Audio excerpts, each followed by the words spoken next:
আজকে মৃদুলা সংসারে একটা মিষ্টি রেসিপি নিয়ে এলাম। মুগের ডালের লাড্ডু বানাবো। এই মুগের ডালটা পরিষ্কার করে ধুয়ে ভেজে নেব। ডালটা 3 থেকে 4 বার ধুয়ে নিলাম। এরপর ধুয়ে রাখা মুগের ডালটাকে ভেজে নেব।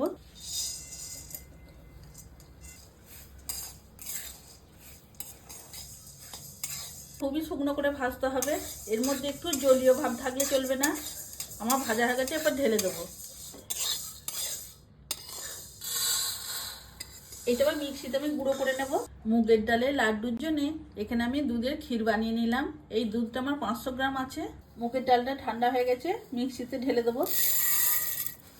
এরপর গুঁড়ো করে নেব।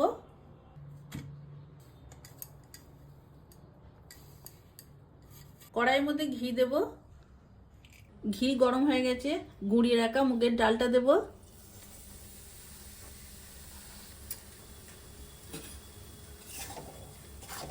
এই ঘিয়ের সাথে মুগের ডাল খুব ভালো করে ভাজা হয়ে গেল। কত সুন্দর কালারটা এসেছে দেখুন। এর মধ্যে দেবো গুঁড়ো করে রাখা চিনি। এখানে আমার 250 গ্রাম মুগের ডাল ছিল, 250 গ্রামই চিনি দেব।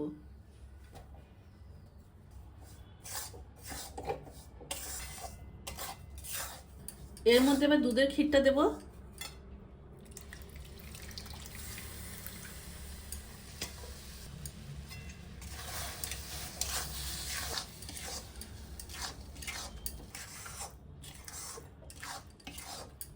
এর মধ্যে দেবো এলাচের গুঁড়ো, 4 মগজ,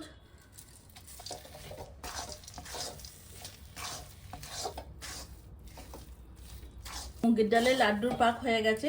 দেখুন কড়াই থেকে এবার ছেড়ে যাচ্ছে। এরপর ঢেলে দেব। এই মুগের ডালটা ঠান্ডা হয়ে গেছে, লাড্ডুগুলোকে বানিয়ে নেব। কত সুন্দর লাগছে দেখুন। মুগের ডালের লাড্ডুগুলো সবই বানানো হয়ে গেল। কত সুন্দর দেখতে লাগছে দেখুন, কতখানি নরম হয়েছে দেখুন।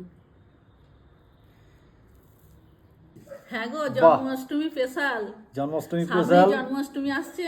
হ্যাঁ দেখি তোমার মুগ ডালের লাড্ডু কেমন হয়েছে। এই মুগের ডালের লাড্ডু একবার বানিয়ে দেখবেন, দারুণ লাগে খেতে। নরম হয়েছে তো, খুব টেস্টফুল, মুখে দিলেই গলে যাবে। হ্যাঁ 1 মাসের মতো থাকবে। আপনি যদি ফ্রিজে রাখেন, বানিয়ে ভালো থাকবে। আমার ভিডিওগুলো যদি আপনাদের ভালো লাগে, এইভাবেই পাশে থাকবেন। সবাই ভালো থাকবেন। ভালো থাকবেন সবাই।